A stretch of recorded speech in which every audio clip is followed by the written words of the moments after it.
Okay, I'm going to call to order the Chino City Council, successor agency to the redevelopment agency. This is a workshop this evening. We're starting at 5 o'clock. Please note that all council members are present. First thing on the agenda is public communication. This is the time and the place for the general public to address the council on items that are not on the agenda elsewhere. Is there anyone in the audience that would like to address the council? Okay, seeing none, we'll go right into our workshop new business item number 1. We're going to be discussing the Preserve Roadways. I'd like to ask for a staff report from Nick Ligori, our Director of Development Services, and also Almer Jocker, who's our Director of Public Works. Gentlemen. Thank you, Mayor and council members. So by way of some background,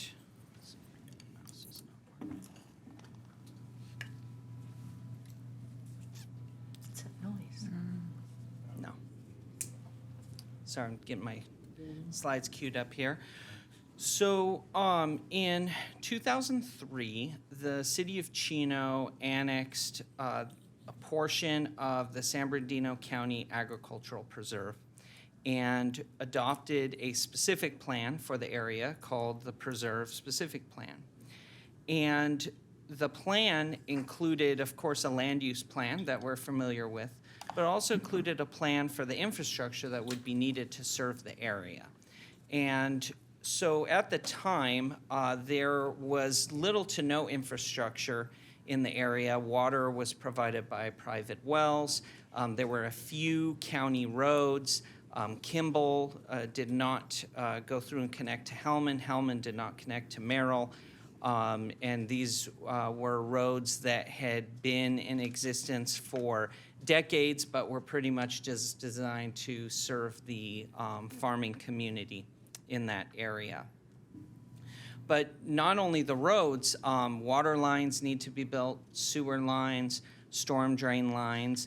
And so there was a plan developed to facilitate the construction of this infrastructure as development occurred. And the council policy that was put into place in that time was that the city was not going to utilize general funds to pay for the expansion of infrastructure due to development, but that the development would have to accommodate the costs for infrastructure in the area. And so a development impact fee program was created where we looked at the cost of all of the infrastructure, and then we apportioned those costs out to the various types of development spread amongst all development through the community with the goal of collecting enough money to be able to construct the infrastructure necessary. There was also a couple of other things that were going on at the time. One is that the majority landowner, Lewis Communities, because of the lack of infrastructure, they were primarily building infrastructure instead of paying development impact fees. So there wasn't a lot of money coming into the program because infrastructure was being built in lieu of paying the fees. City also had right-of-way constraints. So there were a lot of different property owners in the area where the city was not able to widen roadways or facilitate the developers to widen those roadways because of the lack of right-of-way when certain properties adjacent to development were not developing themselves. And so then we were progressing with what we call the first 2 phases of development. Those are primarily north of Pine Avenue until the Great Recession. And because infrastructure was development driven, when the Great Recession happened, it pretty much ground the development to a halt. Because most of the projects, the infrastructure projects, were diff credit projects. There wasn't a lot of money coming into the system. And so the city didn't have development funds to pay for infrastructure and to drive infrastructure at that time. So it took a few years for development to scale back up, but it has scaled back up in a big way over the last 10 years. And so a lot of the projects that were kind of on the back burner, as well as some of the other properties that were not purchased by developers, were sold in that time. And so that's resulted in the flurry of construction activity we see today. The pent-up demand, as well as being able to obtain the rights of way needed to widen roadways, and more development impact fee dollars coming in, as well as more construction of infrastructure that's development driven.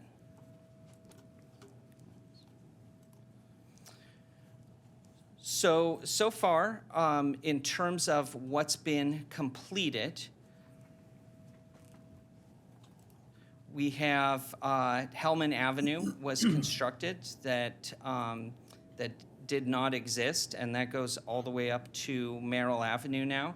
The plan is it'll be connected to Vineyard Avenue in the city of Ontario, which will provide a throughway all the way to the 60 freeway in the future. Additionally, Merrill Avenue improvements on the south side between Grove and Hellman were completed. Recent under construction and nearly complete is the Kimball Avenue widening between Euclid and Rincon Meadows Avenue, and that was to take it to a 4-lane facility. Kimball on the east side was widened between Flight and Hellman Avenue completely. And then Pine has been completely widened. It's essentially between East Preserve Loop and West Preserve Loop. East Preserve Loop and Hellman Avenue. There's a little bit of additional widening on the north side in that area that will be commencing with the development of that parcel that's on the east side of East Preserve Loop. There's also significant traffic signal improvements that were constructed on Euclid Avenue, at Kimball, Bickmore, and Pine Avenues. So ongoing, Bickmore Avenue is under construction on the north side between Euclid and Quality Way. And currently, Pine Avenue is being widened between East Preserve Loop and West Preserve Loop for the town center, shopping center construction. That's underway and should be completed in February or March of next year. So now projects that are in the planning and permitting stages. So currently, there is the Pine Avenue Stage 3. So that's the narrow 2-lane section that would be widened to 4 lanes. That is in the planning stages right now. We're going through the design of that. Originally, it was intended to be a full closure of Pine for its construction that could have lasted between 8 and 12 weeks.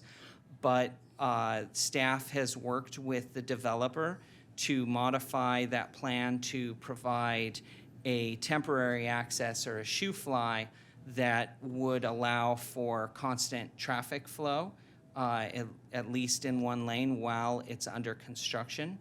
The plan is to go into construction once all of the plans are approved and the design is complete. That would be next summer, hopefully right after the rainy season, if there is a rainy season next year. And that construction would take about 6 months to complete. Pine Avenue, Euclid to Johnson is the next piece, and that currently is in design. The Public Works Department is working on that plan. So if development goes away, that one we will be working on, and we have DIF funds allocated to be able to do that widening. This widening is a little bit more complicated because it requires right-of-way acquisition from both Orange County and the Army Corps of Engineers, the federal government. And there's also some congestion in that area in terms of other utilities. And so there's a lot of work to be done. What's the predicted schedule on that, Amar? So we believe the plans will be completed in about 6 to 8 months, and then the construction will take about 9 months to a year.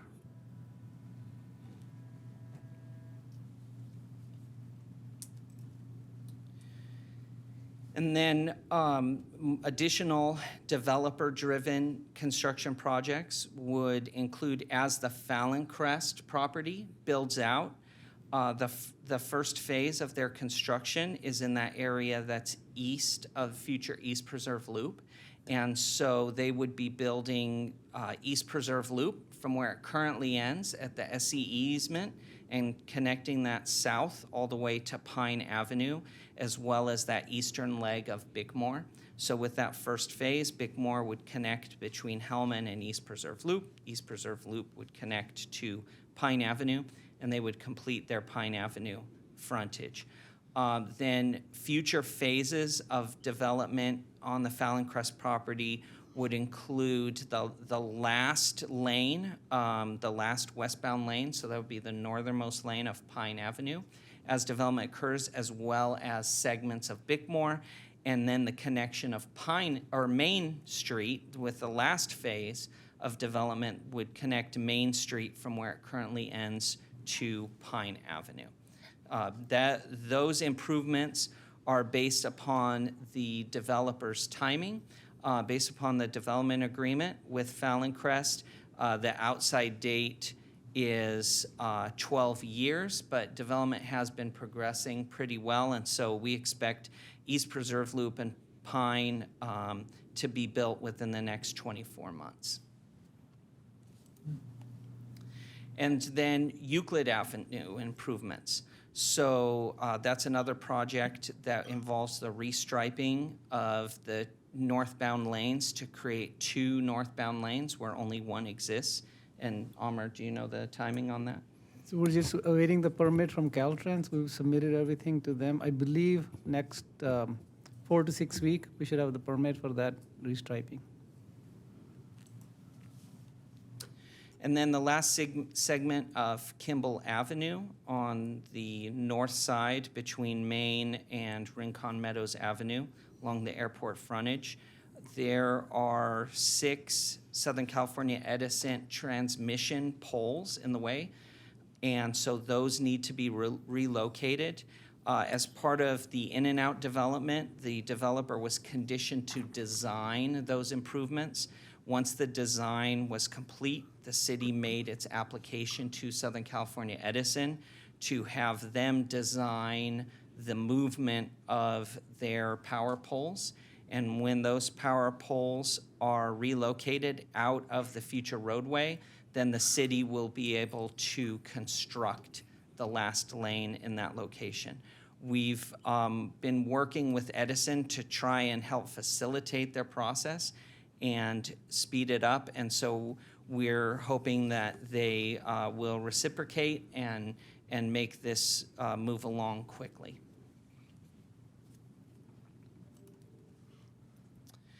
And then Merrill Avenue, between Euclid to Hellman, as you're aware, there's a lot of construction that's happening out there on Merrill Avenue.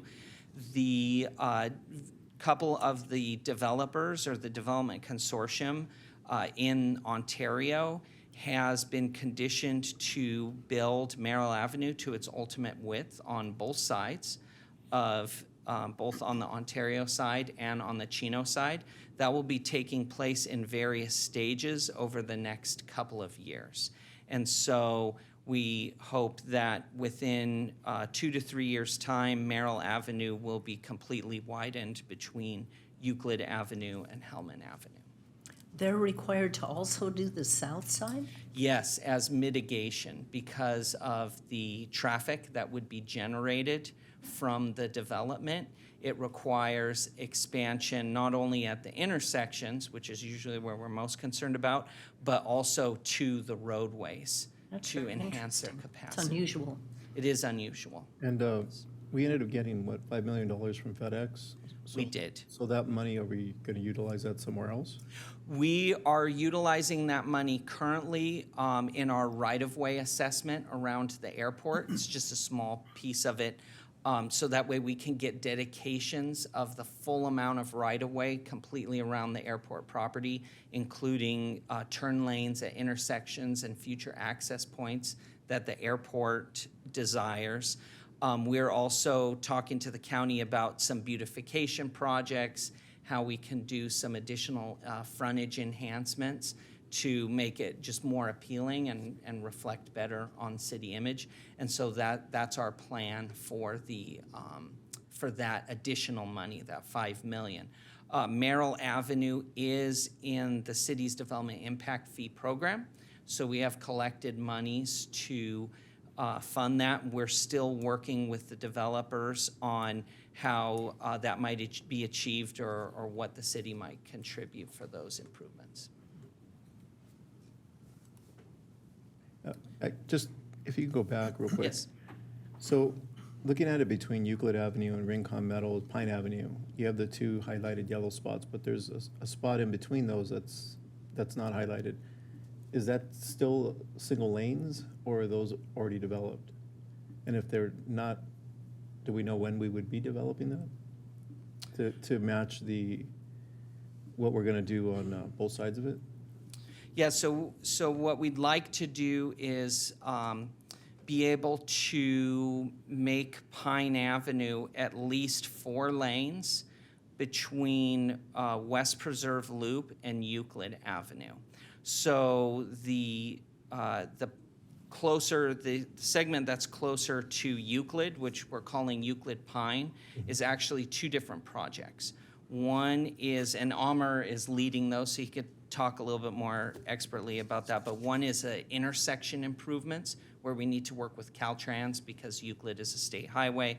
And then the other component is actually raising Pine Avenue up so that it is not within the flood area, and that's adjacent to the land that Army Corps owns, where the stream course goes through, and having a corresponding widening. There's also several utility relocations that would need to take place as part of that. The other part that we're calling Stage 3, that's also at a dip where we need to acquire some dirt, essentially, from Orange County Flood Control District to be able to raise up that roadway and balance the volume of the reservoir to make sure that we don't change the flood contours and try to go through the minimum permitting requirements through the Army Corps. We believe that we have enough right-of-way in between to facilitate the 4 lanes. So that's what we're trying to achieve, is get the 4 lanes in each direction. When the property to the north comes in to develop, they would have to widen, and that way that would facilitate the expansion of the intersection at Mayhew and Pine, as well as the realignment of Johnson Avenue to connect at Mayhew, and then we would be able to get the full 6 lanes in the future. So we wouldn't be doing anything there until development occurred on the north side? Correct. Unless we wanted to acquire additional right-of-way from that property owner prior to development. The properties in those areas are currently being sought by Orange County Flood Control, and so they have their own eminent domain case against both the Marquez property and the Richland property to the south. And so that's been something that's complicated the city's efforts in getting right-of-way, because they're in court to acquire that property for flood inundation purposes. Aren't they also working on the Lizarraga property? They're working on the Boss property and on the Lizarraga property as well. And those are on the north side of Pine, further west towards Euclid. So they're working on eminent domain, but then we need it for ultimate right-of-way. So then they'll get the property, then we have to buy it from Orange County? Well, we would need to get a roadway easement. So that's our plan. So it wouldn't necessarily be a full take, as they are trying to do. We would be getting a roadway easement. So we're hoping for some type of out-grant of easement process. Do you have any time frame on that? It's, No. we're a little bit at their mercy in terms of getting the out grant. If everything works smoothly for them in court and they're able to finalize their take, we have a really good track record of working with Orange County on getting right-of-way easements. But they do have to get through their court case on the inundation area. How long have they been in court? The process has been going on for Boss and Lizarga. I believe that's been going on for about a year. Richland has been longer because the area is larger. So the stuff that's north, that's above the flood zone, right? Or is that still in the flood zone? It's still in the flood zone. It's still in the flood zone. So let's see here, my cursor, I will try to approximate. So the flood zone starts right about the midway point between Bickmore and Pine on Euclid Avenue. The west side is higher up, but the east side is lower. And so it kind of runs through the middle of that property and then comes down sharply to clip a corner of the Marquez property right here. So that's within the flood zone. And then in this area near Rincon Meadows, there's essentially a sliver that is below the inundation line where the road dips down. So that dip needs to be raised up to come out of there. It's going to require approximately 11,000 cubic yards of fill dirt to do that. We have to take that dirt from an adjacent area to the south of Pine, so that way the volume of the reservoir does not change. And what type of development are we anticipating on the north side there? So currently, the preserve specific plan has this area here between Euclid and Mayhew Avenues designated for commercial development, so commercial retail center. And then adjacent to that on the Marquez property, it's designated for high-density residential between 16 to 20 units per acre. So that would be like a condominium or townhome type I thought development. some of it was 30. There is a piece that's 30, yes, off of Bickmore Avenue. You're correct. So the development that would develop that portion, is that going to be the residential or is that the commercial? So the residential would develop this in-between piece. The commercial would theoretically improve Pine Avenue in this area, although the project that the city is doing is making a majority of those improvements. So because we need the capacity today, we're using part of those diff funds that we've built up over the last several years to fund that widening in that location.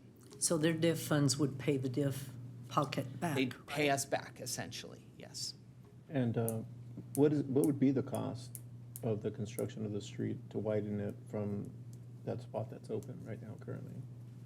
So right now, we're proposing to do the whole 6 lanes and do the intersection, and there are some Edison improvements as well, but I believe the cost estimate at this point, it's a rough cost estimate, is about $11 million, 11 to 15. That's at the intersection, but what about the spot that's missing, the one that we're kind of looking at potentially with some development? What would that cost? That would be less because what we're doing on this section here, there's a lot of improvements at the intersections. I believe that would be close to $4 or $5 million if it was all done at the same time. Okay. And then the other section that's from Rincon Meadows to West Preserve Loop, is that one already developed? Is that already several lanes? Yes, so that's currently fully widened on the north side. And so when the Stage 3 improvements that are west of Rincon Meadows Avenue are completed, we'll be able to restripe that portion so that there's 4 lanes. So that way we have that 4-lane continuity across Pine Avenue. Once Pine Avenue is widened to 4 lanes, that will significantly increase the capacity that we should sustain us for many years while we work on completing the other segments to do the full 6-lane widening. So if we're looking, and obviously this is gonna go up as time goes on, but if we're looking at $4 or $5 million to develop that portion, and then we're already looking at developing the 2 portions next to it, shouldn't we consider potentially developing that and then building a contractor later or a developer later? Because if we're gonna have a bunch of lanes leading into that area, then we're gonna go down to 1 lane in each direction and then go back to widen it, then we're just continuing to have the same problem with traffic, because we're still doing the accordion effect where we have 3 or 4 lanes and then we go back down to 1 lane and then we go back to 3 or 4 lanes. Wouldn't it just be easier to do that $4 or $5 million project and make sure that the street's just wide all the way till we get to Euclid Avenue? So several things, and I think I'll discuss that in the larger context of what we're trying to do. But just to answer that, there will be 2 lanes in each direction. So that we believe will help us. So Okay. we're looking at the plans, well, at least from public works side of things, we're looking at it in the next 2-3 years, next 5 or 6 years, and then and everything beyond that. So I'll explain on the next slide how we're trying to accomplish that. Okay, so that one isn't just 1 lane, then those are 2 lanes. It'll be 2 lanes in each direction. Correct, yes. So that would, so the completion of the Pine Avenue Stage 3 and then the Pine Euclid improvements will give us 4, at a minimum of 4 lanes from Euclid to Hellman Avenue. Okay. So looking at, so one of the things that we're doing differently than before is that we're not just waiting for the development community to come in and build the roads. We've done that with water system as well, where we're at a point where we need to control the timing and the scope of improvements that are going in. And it's important that we look at that in planning what the city is going to be building. And this is not new to city of Chino. This is something that the city of Corona went through, city of Eastville went through, where development came in, did certain improvements, but then the city came back and finished off larger pieces of improvements because they were either going to be delayed too long or it wasn't something that the developers can build. So what we've started looking at is, and you've seen a couple of projects that Nick mentioned earlier, we started looking at, okay, what is very quickly we can do? What are the things we can do within next 6 months to a year or to 2 years to help traffic? As you recall, we've done some projects on El Parado, trying to widen some of the intersections to provide additional capacity. We've talked about restriping of Euclid Avenue. This is the section of Pine Avenue that the city's working on. That's the extension to 71. We're doing that project as well. In addition to that, there is a section of Euclid Avenue. We really haven't had that on a radar to push to get that done. Because the reason is, if you looked at all the improvements that were shown in yellow earlier in the slide, even if we do all of that, the traffic only moves a few thousand feet and is just stuck again. Because there really isn't a place for the traffic to go.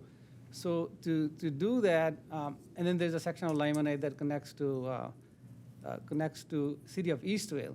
Well, doing all these improvements, and this is our next, obviously except for the Euclid Avenue, we can do the rest of the improvements within the next 5 years or so. That'll give us a little bit of time, a little bit of breathing room to grow. But, and this is an example of the intersection improvements at Central and El Parado. And then this is El Parado and Kimball. And these are just minor adjustments. That's just getting a little bit right away from prison and doing some minor adjustments to just let the traffic flow a little bit better. Because as we do the improvements on Pine Avenue, we'll have a lot of traffic coming this way. And if we don't have capacity on these intersections, we're just moving the issue from one intersection to another. Mm-hmm. This is a concept of Euclid Avenue Bridge, where we would like to raise the whole section almost from Pine Avenue all the way around to 71, and build it higher and build 4 lanes, 2 lanes in each direction. One of the things that I wanted to discuss with council today were some of the next critical steps that we should be working on. We are taking the lead, completing certain Pine Avenue improvements. We're going to put 3 lanes. We're going to do the intersection at Euclid and Kimball and Pine. We're also going to take the lead, and this is Public Works working with community development and doing the projects in-house, not waiting for the developers to come in and do the projects. We'll finish the Kimball Avenue improvements as well. One other thing that we do want to discuss is the potential of discussing or taking over Euclid Avenue from Caltrans. We've had this discussion previously before at some of our meetings, but just getting them to let us stripe 2 lanes takes us about 4 to 6 months. And this is not adding any improvements, it's just striping, and this is just temporary striping that we're adding on there because we have to go through a process, a very rigorous process at Caltrans to justify that what we're doing is not detrimental to their traffic. So what we would like to do is have a discussion at the council and see if we should approach them like City of Ontario has done, see if there is a possibility to getting some of the funds that they've set aside for Euclid Avenue and take that over. The benefit there is that we will be able to expedite projects. We'll be able to finish portions of it off. We will be able to work with City of Ontario and better signalize that section to move the traffic through. The next item is identifying funding opportunities for Euclid Avenue widening. So we've added that to our CIP as one of our projects, but all other areas in Caltrans right away. So we really need to work with the state to see if they are willing to pay for some of that or a portion of that bridge to be raised out of the floodplain. And then maybe the city can come up and get some grants or some other funds to do the widening itself. We also need to take a more proactive role in solutions to 71 and 91 issues. They are further away from the city. Some of them are in the other counties, but they affect us. And without anybody taking a lead role, nobody seems to be wanting to do anything to 71 and to 91 that would help the city of Chino. So that's another item that we really need to push and put that on our forefront. We also have issues with truck routes, and this keeps coming up quite a bit in discussions at staff level. We have, for example, Grand Avenue is a commercial corridor for the city, but we have a huge number of trucks that go through that area.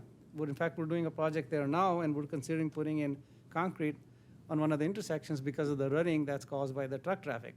But in the long run, we do need to find a better solution for those trucks than to have them go through an area that is heavily used by the city for a commercial area. So there are issues that we are going to work on through the general plan to be able to identify and what is the appropriate truck route, and if we do we need to modify some of those to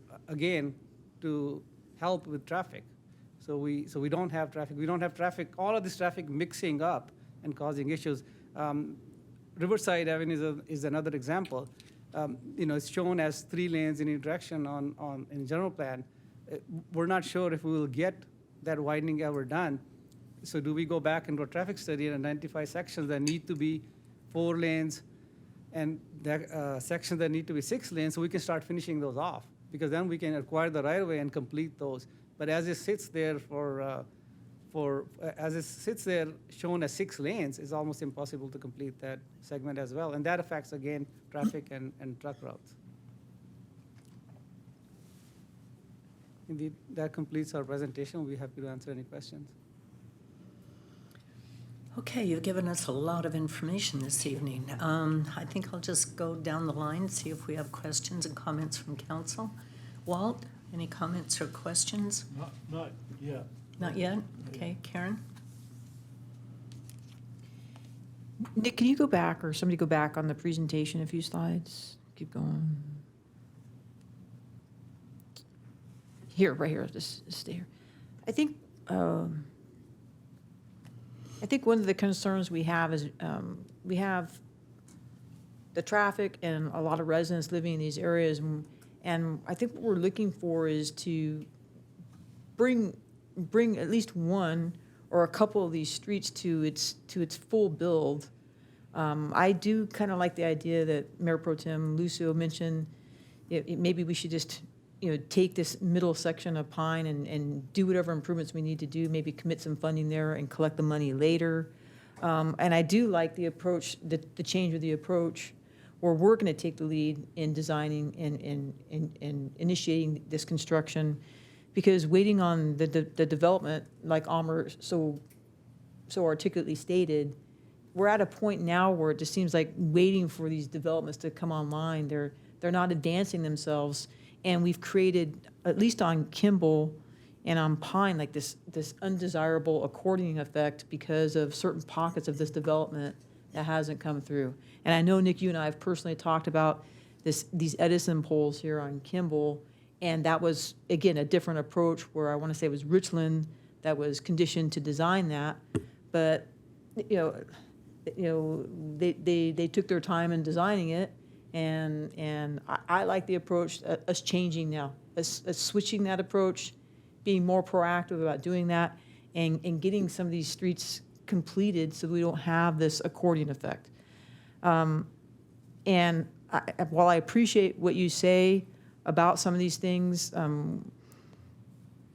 particularly when you drive on Pine Avenue, I think the improvements that we do there will also not just improve the flow of the traffic, but I have to believe that if we finish some of those streets and do it in advance, that the way some of these streets, the condition that they're in, they'll be safer to travel on because of their existing condition now. So for me, it's an issue of completion of these, the accordioning, the roadway condition itself, but also we really haven't covered like what it would take for us to control flooding in these areas through this construction development, because that's my concern next. If we think back of what started this was residents coming from the preserve after years, if we get Euclid from the state, do we get to control some of how where we'll send this water during rain? How do we, that's, to me, that's the only missing component here about flooding and water and moving flooding and water in these areas to help our residents. I know that was a lot too, I'm sorry. Sure, no. So specifically with regard to the storm drain infrastructure, that's what makes some of these street projects so complicated, is everything that goes underneath of it. So we don't want to construct a street to its ultimate configuration and just to tear it open in a couple of years to throw in a water line or a sewer line. So we want all of the infrastructure to be built to its ultimate configuration when that ultimate street is built. And so in some of these areas, like on Pine Avenue, for instance, there's a storm drain line there, storm drain line C. That is a significant storm drain line that provides a drainage essentially for the entire Fallon Crest property. It would require, wiping out a bunch of improvements they have to build that. And so that's why that's phased to be constructed with the second phase of development when the dairy goes away. And so they could do that tie-in, and then that will facilitate that third lane being built. With the Pine and Euclid improvements, we have to provide that flowage area so that there's a free flow of water from the south side to the north side if the reservoir were to ever back up to its ultimate height. And that's a requirement of the Army Corps. So we have to build that facility that has that ability. Also with the SARI line underneath has to be reinforced, because as we raise that area up, there's surcharge of weight, and the line may not be able to handle that. So there's a bunch of stuff that we have to do underneath, and we have to work with these other agencies like SawPaw, like Edison, on the relocation of the power lines at Pine Avenue, because a lot of those they're above ground service. So if development comes in, the developers are required to underground the distribution lines. And so those are improvements that the city doesn't have to fund. Additionally, the development impact fee program doesn't accommodate for the cost of undergrounding power lines. So if the city moves ahead, those are additional costs that the city would incur. And some of those may only be temporary because depending on the needs of development, they may have to move them anyways. So there's a whole bunch of other things that go into that complicates that process. But yes, we want the ultimate storm drain infrastructure to be built, so that way the roadways are in their finished state and that the stormwater can pass under and through them. Euclid is kind of a unique situation. We have that storm drain line I, which the bulk of the water is Ontario water. And so we're working with the City of Ontario right now to develop a funding mechanism that will put that water someplace that's not on Euclid Avenue when it rains, to get it conveyed down into the basin. But the City of Ontario is obligated to pay for a portion of that infrastructure. Thank you, Nick. Amar, additional comments on that? So I'll work with Nick, and we can look at that section to be added as a CIP and see what we can do to get 3 lanes in rather than full improvement. So if it's just the 3 lanes that we need to put in, we'll figure out a way to get those in. Sounds good. Can you go advance the slide now to towards the end? Keep going. Keep going. One more. Again.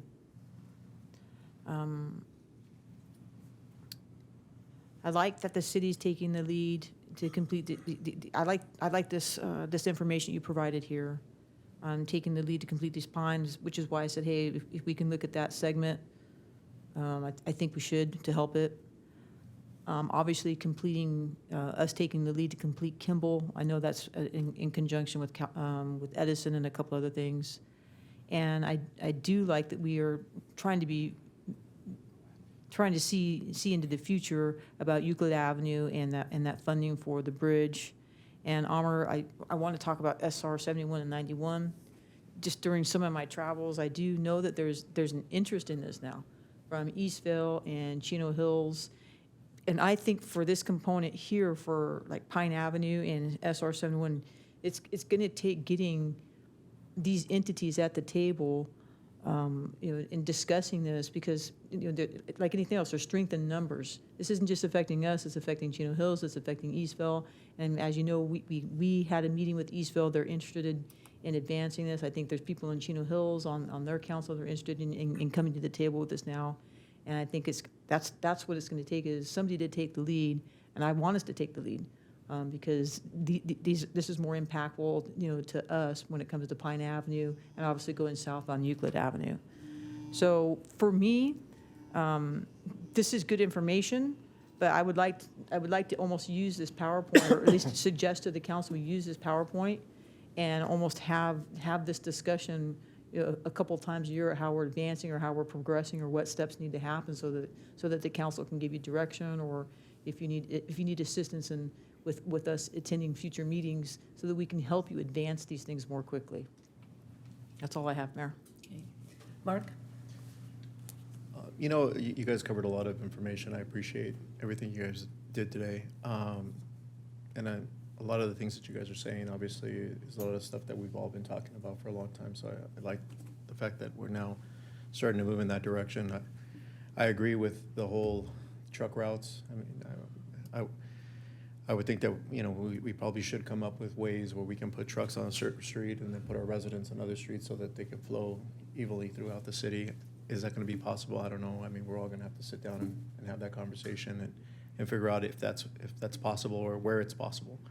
I do like the fact that, like Councilwoman Comstock said, that we're gonna take the lead on some of these improvements, because as you guys know, and you guys have seen it, we've struggled with developers where they give us a certain timeline, and then the timeline gets extended and extended and extended, and I think the one way we can control it is if we build it, and we control it, and we set the timelines, and we start, setting certain things in place to make sure that those things are completed. I do agree with Councilwoman Comstock where we need to complete some of these streets. At least give them enough lanes so that the traffic can flow freely and everything's not so backed up. And right now, that's the main argument that everybody has that lives down there and I've seen it. I mean, they're still doing Kimball Avenue, and some of the work there, they'll block off the one lane that leads into Kimball Avenue, and then everybody's backed up for a while until they get their heavy equipment to go where they want it to go. Then, but you got people sitting in traffic lanes for several signals, signaling through, and then the lines get longer and longer. But that's all part of the development portion. I mean, there's going to be some struggles, and we understand that, but there's people obviously that don't understand that.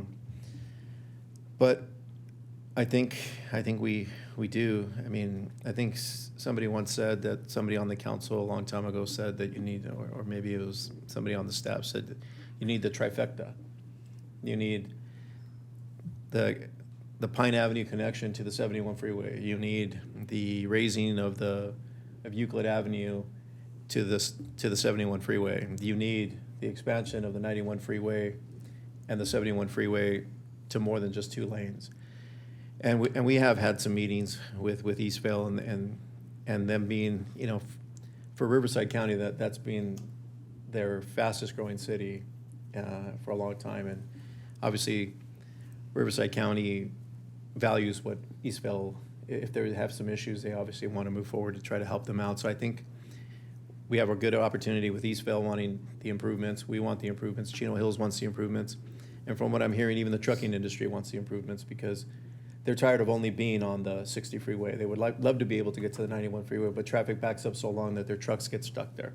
So I know that there's some lobbyist organizations in the trucking industry that would love to get on board with us as well and expand that area. So I agree. I'd love to, like Councilwoman Comstock said, I'd love to try to take the lead as a city to champion this. And I know Norma saw it when the mayor and I were out there when we were looking at the Pine Avenue extension. She saw everything was backing up.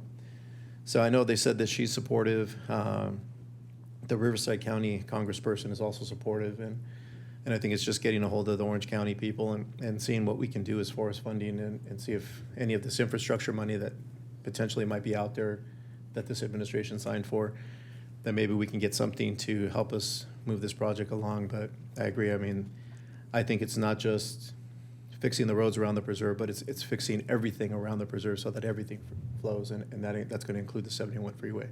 But I like that our mentality is changing, that we see that what the need is and that we need to start adjusting. So I appreciate all your guys' hard work, and I look forward to seeing this thing through. And I appreciate everything you guys did. And that's all I have. Okay, Chris? Thank you guys for the presentation. The only comment I have is when there's these roadways that are in the planning phases right now. I guess the only comment I have is that as we get to the point where we're starting full construction on these roadways, that some of the roadways on Kimball and Pine Avenue are not done at the same exact time, to where some of our preserve residents are stuck having to go down Bigmore Avenue. I know what happened a few months ago to my family and to some friends who live down there in the preserve, where a lot of those residents had only Bigmore to exit the preserve community, and I'm not sure exactly what happened, but I just again, the only suggestion I have is as these roadways that are in the planning phases, as they come to construction, that there is some smart phasing that happens alongside that as well. But again, thank you guys for the presentation. Okay, thank you. I have some questions.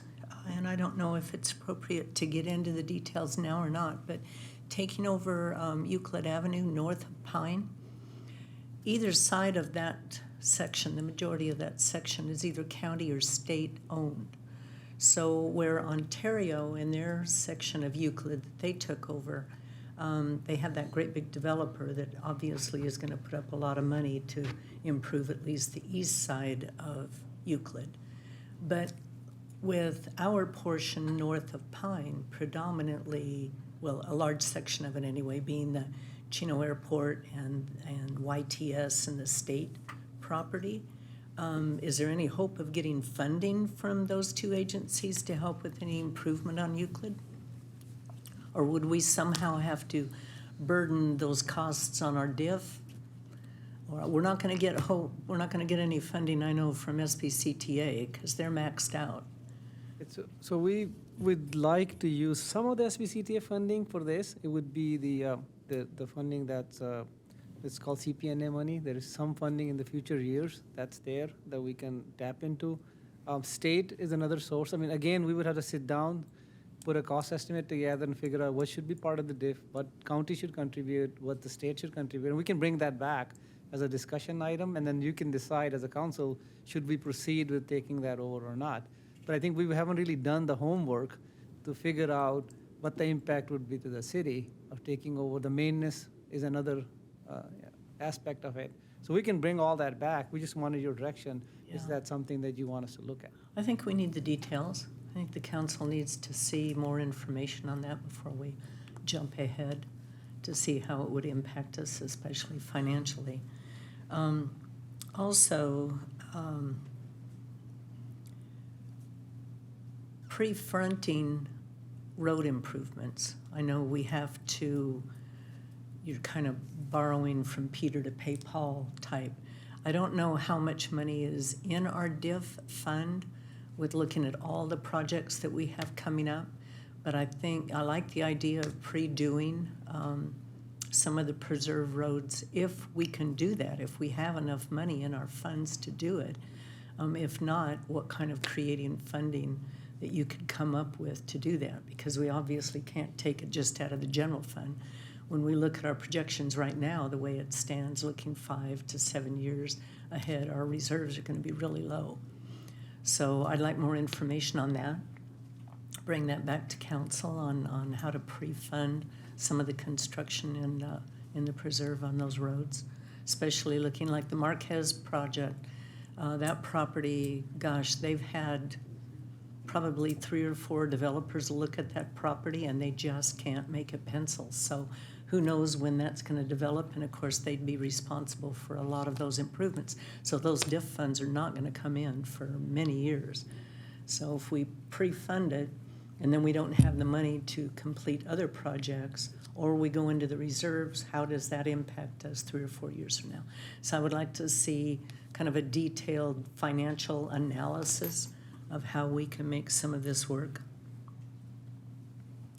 Linda and I met with, the city manager and I met with Mayor Marquez and their city manager, Ben Montgomery, to talk about the Euclid Avenue 71 and some of those other projects. And I know Linda and Ben are going to get together and approach the city managers of Eastvale and perhaps Corona, and Pomona also, to see if we can jointly get some state and federal funding to help with some of that. So, Linda, you might want to do a white paper and bring the council up to what you've done so far on that with Chino Hills City Manager. Okay, that's all I have. Yes, Walt. Thank you. Can we go back to the scene with the yellow stripes on the street? That one. On Euclid Avenue, after we get the permit to do the restriping, are we ready to start the next day?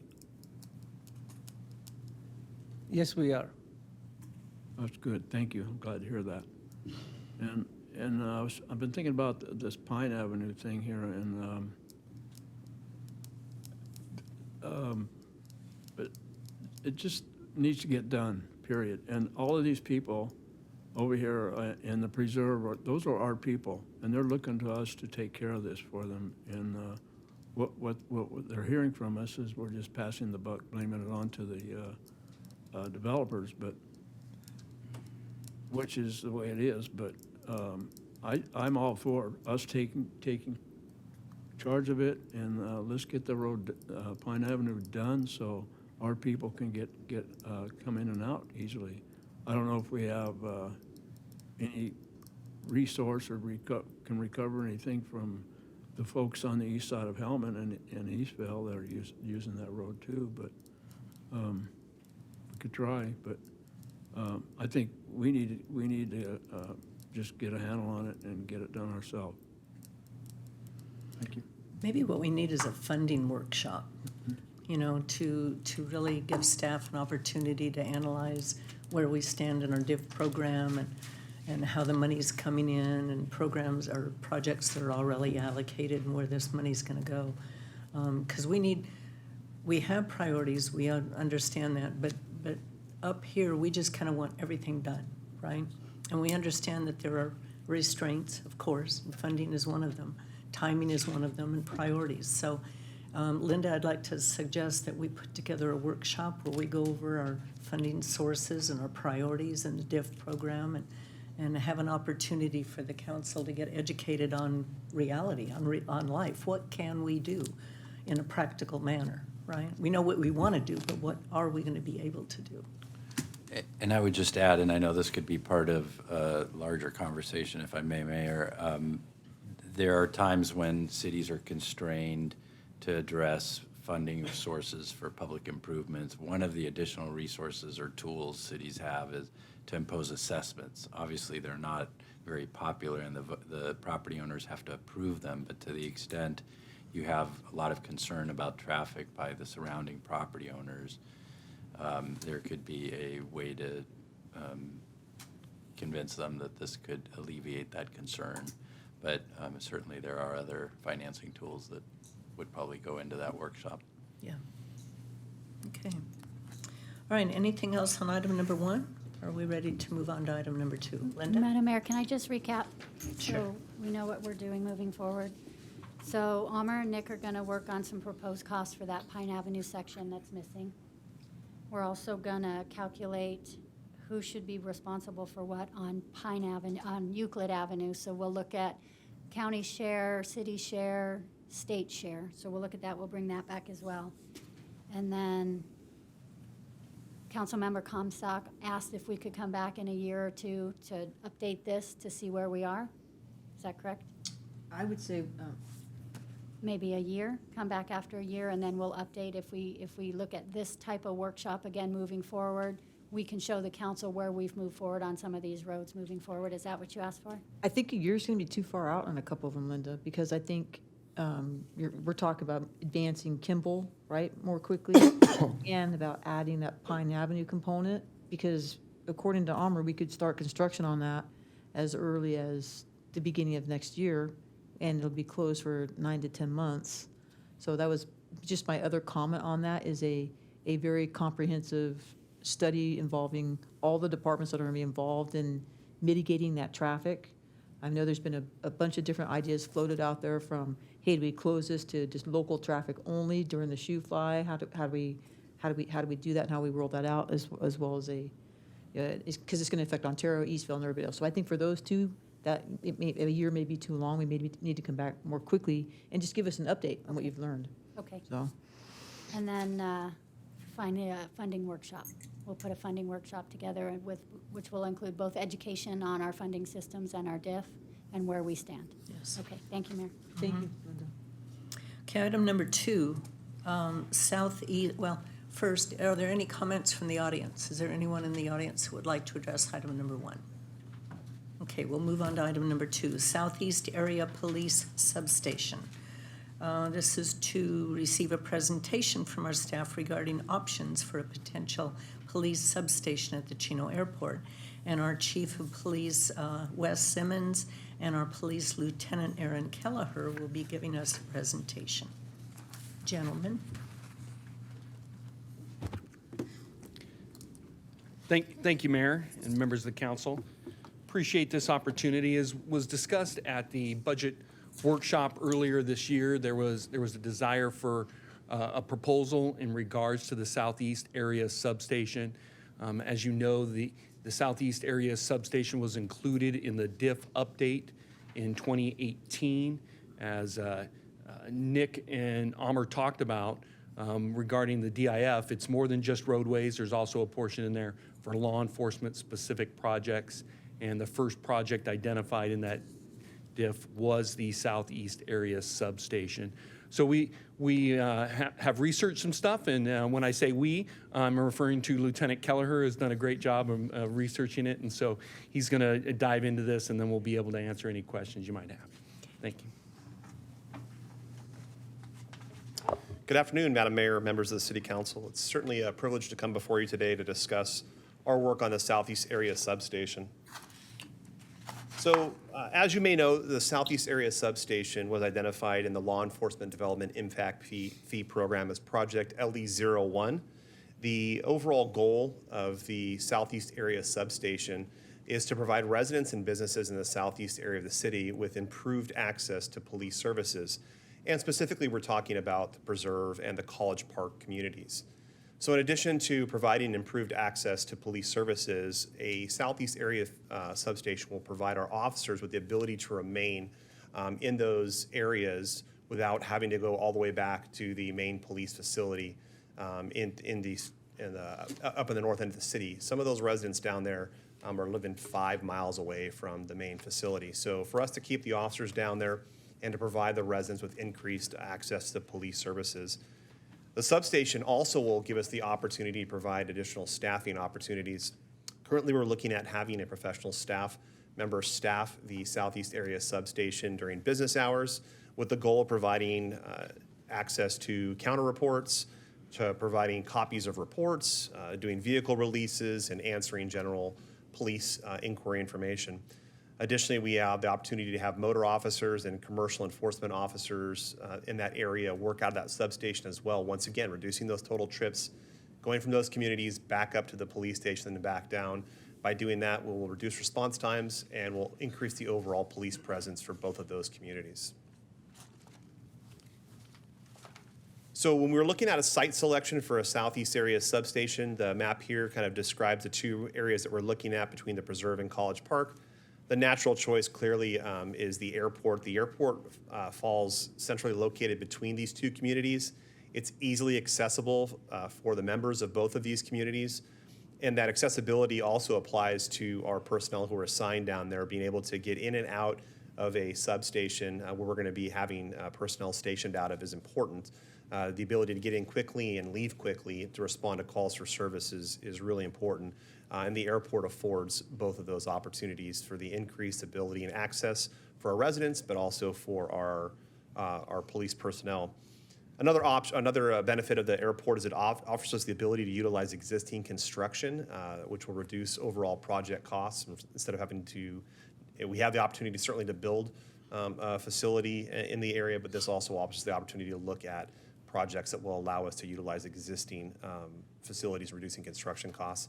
And thirdly, the airport also allows us the ability to kind of cover two bases with one project, and that is obviously providing the substation facility, but also providing a facility for a future air support unit at the airport. So our staff really believes that the airport is an ideal location to situate a Southeast Area Substation.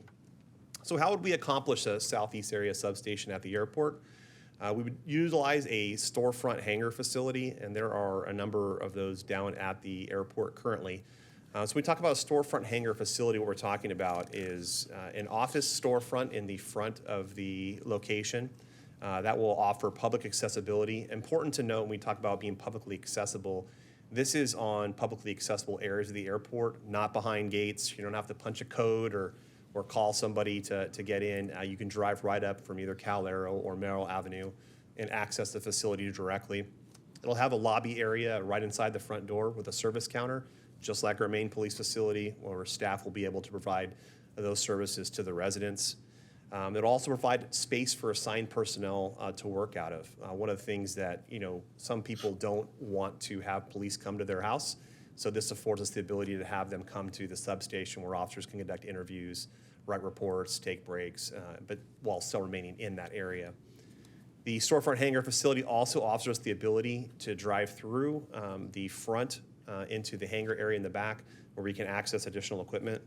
That additional equipment, we're looking obviously in the hangar storage area for a future police helicopter, our mobile command center, the barbecue trailer. I don't know if you're aware, we're redoing the Santa sleigh, so we'll have a different sleigh. So there's a lot of stuff at our current facility up on the north side where we're even running out of space there, even though we had all that space to start with. So the additional specialty vehicles we've acquired, we're crowding out space. So some of this stuff is being left outside, exposed to the element. Having an additional storage area will give us a place to keep these pieces of equipment inside, therefore extending their service life. So at the airport, a couple of options that we're looking at. The first option is to purchase or lease an existing facility. On the map here, we've indicated 2 locations where existing storefront hangar facilities exist. The first one off of Merrill, the second one off of Cal Aero. Both are publicly accessible. A projected purchase cost for one of those facilities, we're looking at somewhere between $950,000 and $1.2 million to purchase. A lease cost, we're projecting somewhere between $84,000 and $108,000 annually. And then either a purchase or a lease is going to require some additional construction money for modifications to make the existing facility suitable for a substation facility. And we're estimating those costs to be somewhere in the neighborhood of about $250,000.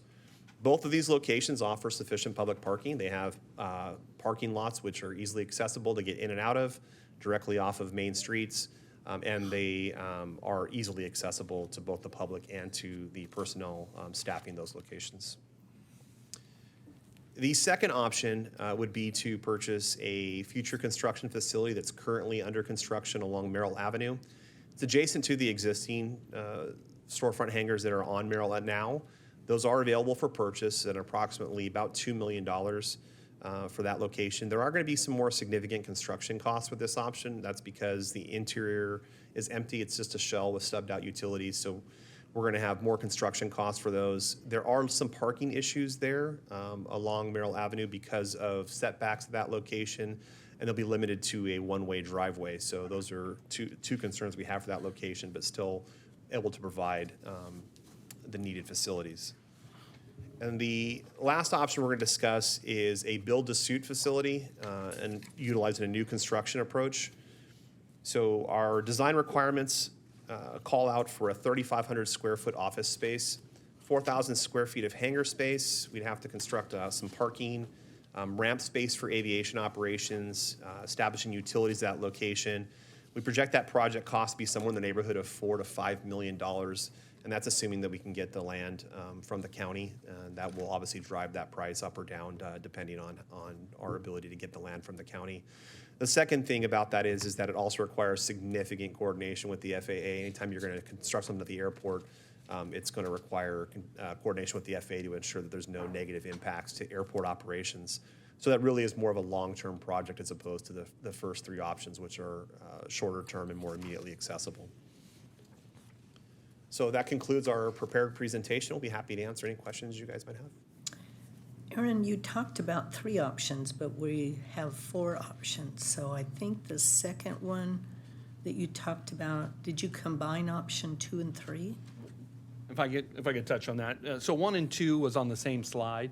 It's a purchase or a lease. And then the third option is a purchase of a facility that is not been constructed yet. And then the fourth is the build-to-suit. Okay. On the purchase and improve an existing facility, there's still lease costs in that, isn't there? Yes, there's ground lease costs associated with the airport, and those are going to be somewhere in the neighborhood of $4,500 a year on a facility size that we're looking at. That's based off of square footage for the ground lease cost. And our hope would be to be able to negotiate that with the county because we're another government entity. And obviously, we would be providing a resource to the county for us being there, being located there. And then the lease cost that you mentioned, that was $84,000 to $104,000 a year, that's option 2? That's the lease Correct. and improve an existing facility? That's correct. Okay. Questions, comments? I'll Real quick, Mayor, if I could touch on the lease cost. One of the things to keep in mind, the DIF would not cover a lease. We would have to come out of general fund for that. It only covers the purchase of a new facility, purchase of an existing facility or to build one. That would cover the cost of having to retrofit a currently built facility that we purchased, but not if we leased. And it wouldn't cover, since the diff is a set amount for a certain amount of time, any future modifications and stuff would not be covered either. That's correct. Okay. I'll start at this end then. Chris, comments? Yeah, I guess my question would be, I mean, for our police department, of the 4 options, I mean, ideally, I mean, what looks best for you guys? I mean, what is something, you know, if you can rank these, you know, from best to, you know, your least favorite, I mean, how would you rank them? Well, I think they're all viable options, and there's pros and cons that come with each one.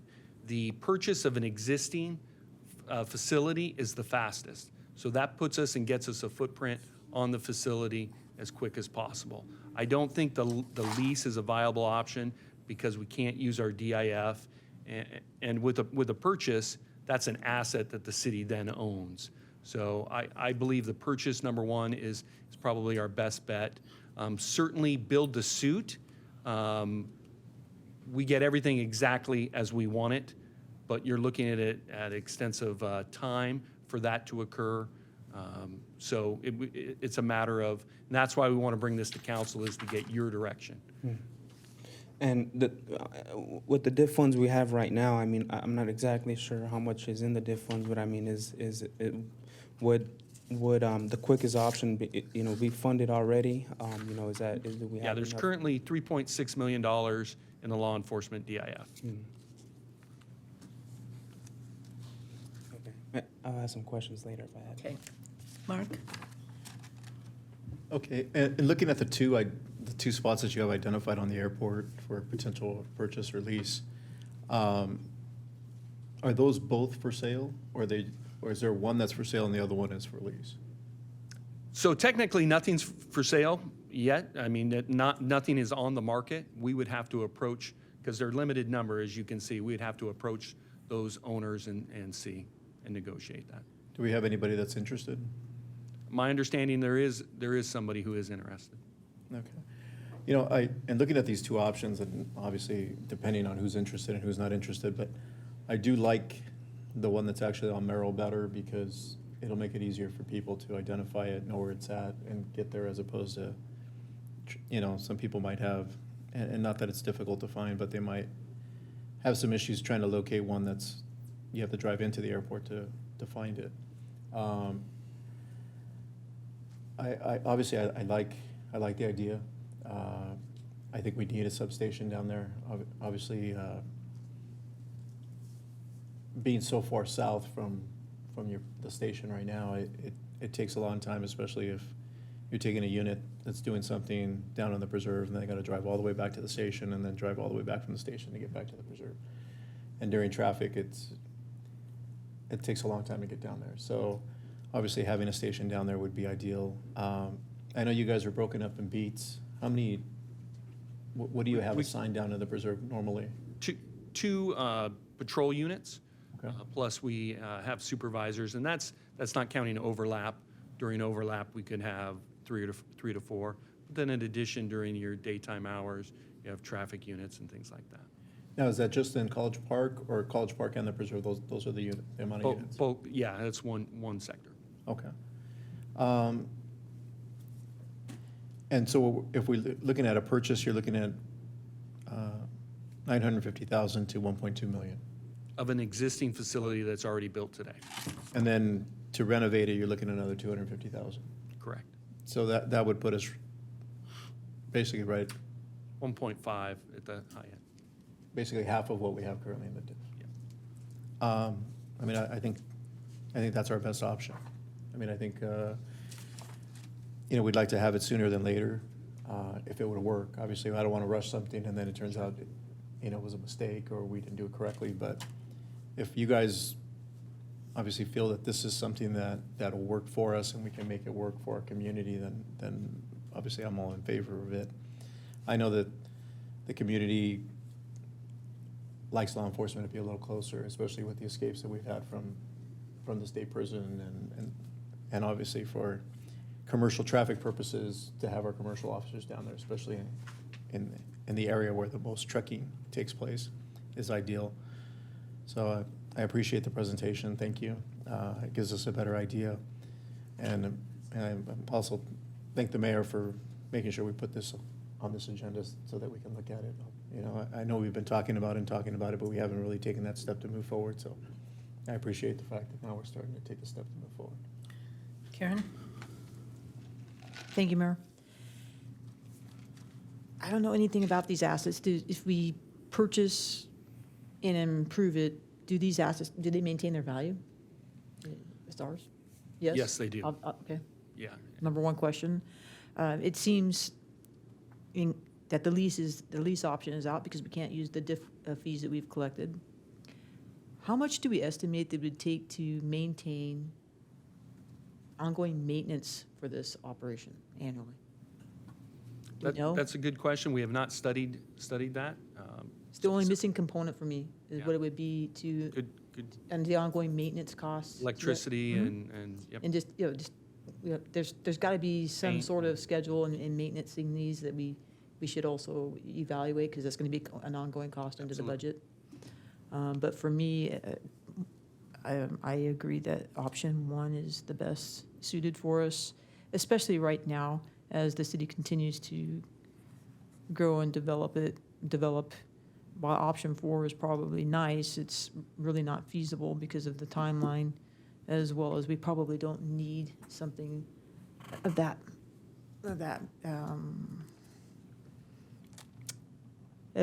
build right at this moment. That's probably something to look into the future, is if our needs were to continue to grow down there into building a substation at a later time. Yep, and just to touch on that, with the purchase of an asset, if at a later point that has been outgrown or We could there's sell it, sell it Exactly. and apply it to the purchase of the new. And just ask one other question, I'm sorry, but I know right now you said we have 3.1 million. 3.6. 3.6 million. So at build-out, what do you anticipate us having in there? I believe we're at about a third.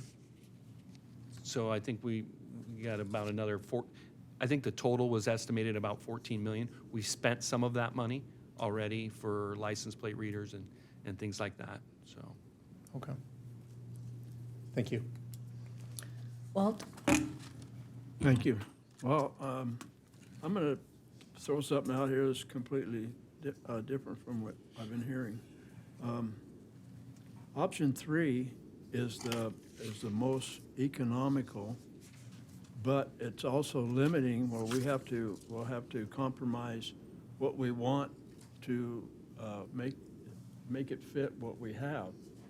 And I'm thinking option 4, to acquire land from the county and build a substation, hangar facility. We would be able to build what we want with no compromise and no lease costs when we get it finished. And in the meantime, while we're developing and building and negotiating, if we took option 2 and leased and approved leased an existing facility and used it until we got our own building built, and possibly we could cut back on the $250,000 in tenant improvements, because we know they're only going to be there for a short time. Then by the time we get finished with our own building that we built from ground up the way we wanted it, we can move into it. We would already be there. Thank you. Well, Walt, I kind of was thinking along the lines that you were thinking, but a little bit differently. I like to look out, 5, 10, 15, 20 years from now. And the points have been made. The facilities would maintain their value, perhaps sell at a higher rate. But when we go through those diffs, we're not going to replace them. That's correct. Okay, building costs that we know keep going up. We have a supervisor right now that's willing to work with us on different things. We may be able to get a piece of land at the airport free. Now, with this supervisor, we don't know what future supervisors would do, but definitely would be an asset to the airport and the county to have a police presence at that facility. I'm leaning toward option 4 because I believe it's a long-term investment. I don't think we'll need the air support until we're built out, in all honesty. I don't think it would make any sense. I know you've talked before about how expensive it is to maintain a helicopter and, you know, personnel and training and maintenance and all of that. So I don't think we can afford that for a while.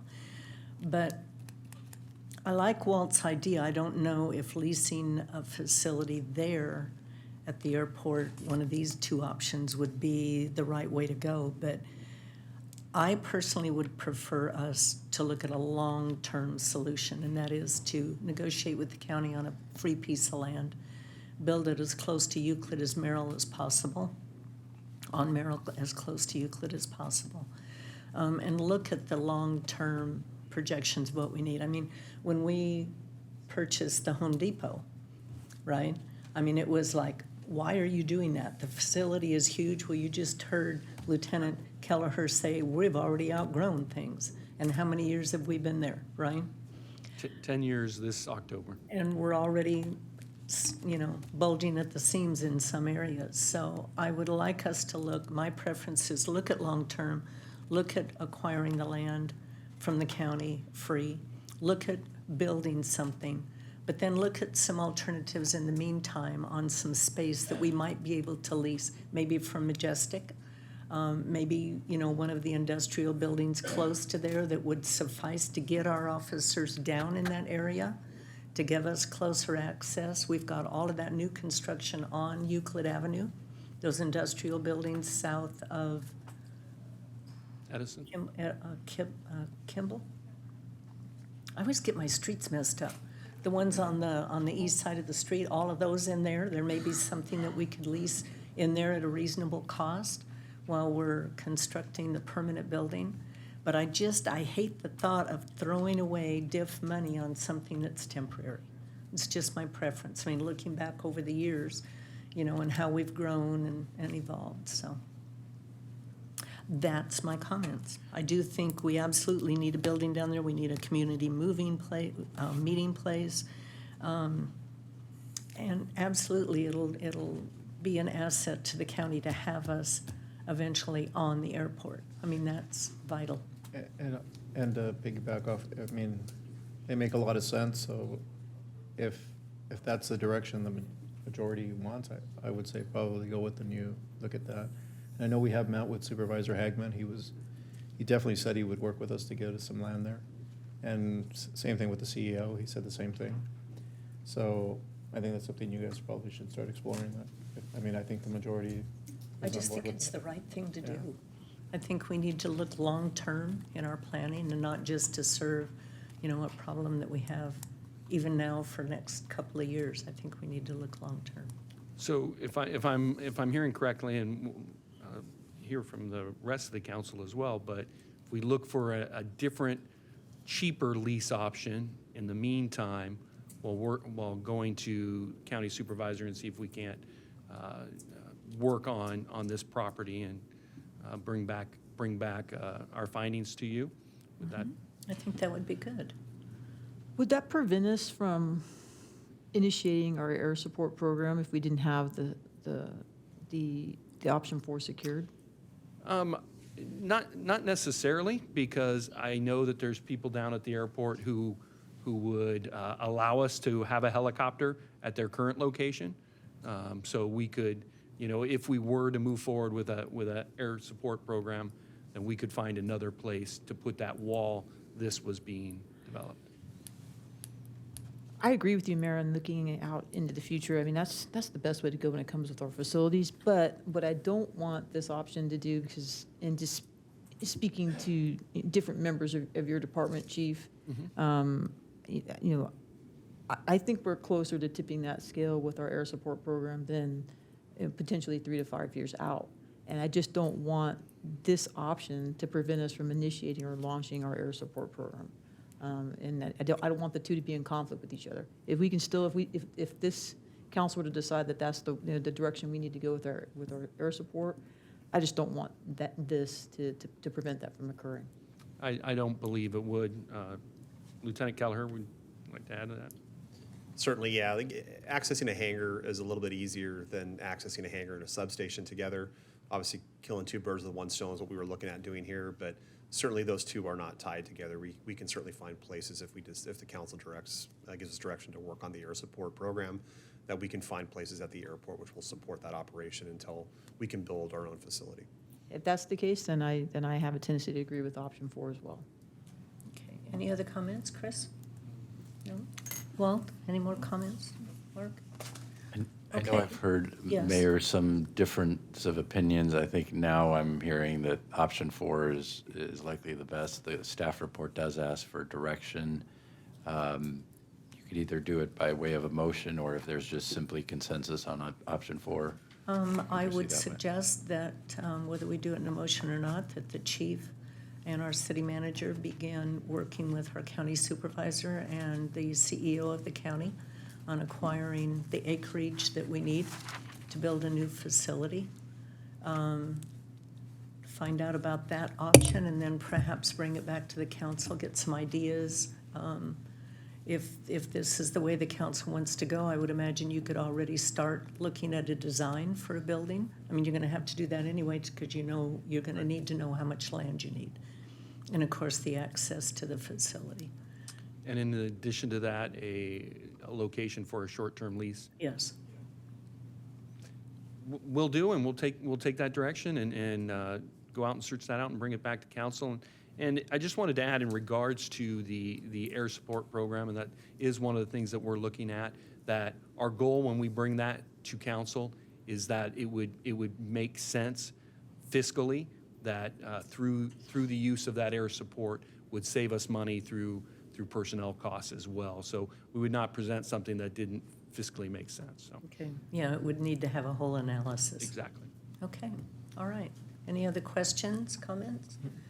Any comments from the audience? Yes, sir.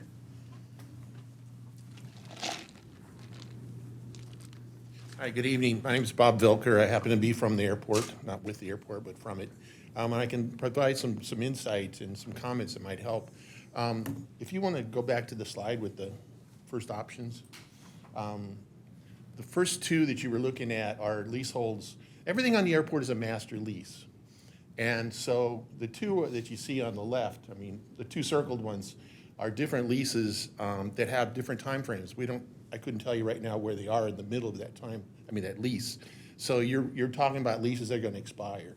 You can't buy the building or that unit or whatever. So it's all leaseholds. The next one with the dirt field happens to be a construction, or I should say a development that's going to happen. They've negotiated a 49-year lease. As a rule of thumb, the ROA is typically about 12 years. So on a typical, if you compare leasing property there with purchasing it for that, in other words, being the master leaseholder buys the property, builds the buildings, and then sells or leases the individuals. If you could buy one of those particular unit leases, it's for the duration of the lease, the master lease. And what I'm saying is if the lease on that unit is, let's just say 30 years, if you can buy that, if you're the first one that comes in and buys that for the full 30 years, the ROI is about 12 years. The rest, in other words, the rest of that time is gravy. But because those first two are already built, you're probably somewhere around, I would say 15 years. That's probably the window you're looking at. I'm addressing this long-term window, okay? Now, this one here, that 49-year lease, you could get in and get that full duration because it hasn't been built yet. If you build your own, if you're looking at option 4 and getting your own property, I would want to say that I don't know that they're going to sell you the property, the actual dirt to build on. That would be unprecedented as far as I know. The FAA and the county have to come into agreement on the actual ownership of the dirt. And so what the county does is they portion out master leaseholds for, let's just say, I understand that the FAA, the 49 years from the FAA on that particular one is the largest time that they've ever agreed to. So usually they're more like 40 years. So let's just say the scenario is probably going to be that you're looking at a 40-year window to purchase exclusivity of that leasehold, and then you can build it to suit. But at the end of that 40 years, the leasehold expires and you can negotiate a renewal. So you can still get time out of it, but it's still going to fall under the category of a lease and not a purchase. I have a question for staff. The fire department is on airport land, correct? Yes. Was Yes, they that are. purchased or was that a lease? Do we know? I don't know that, but we will find we that should out. look Because I into that. believe, my understanding was we purchased, the city of Chino purchased. I thought so too. We looked that up today. It's county land. County So- land. So we were going to see if we could find that lease agreement to see who actually has that or if they're paying. And if it's like $1 a year forever or whatever. Okay. Right. Okay, thank you, Bob. Yeah, you're welcome. Anyone else in the audience want to address the council? Okay, seeing none, then, oh my, look at it, it's 20-7. Okay, we will adjourn this meeting, call a brief recess before we start our closed session, correct? Okay.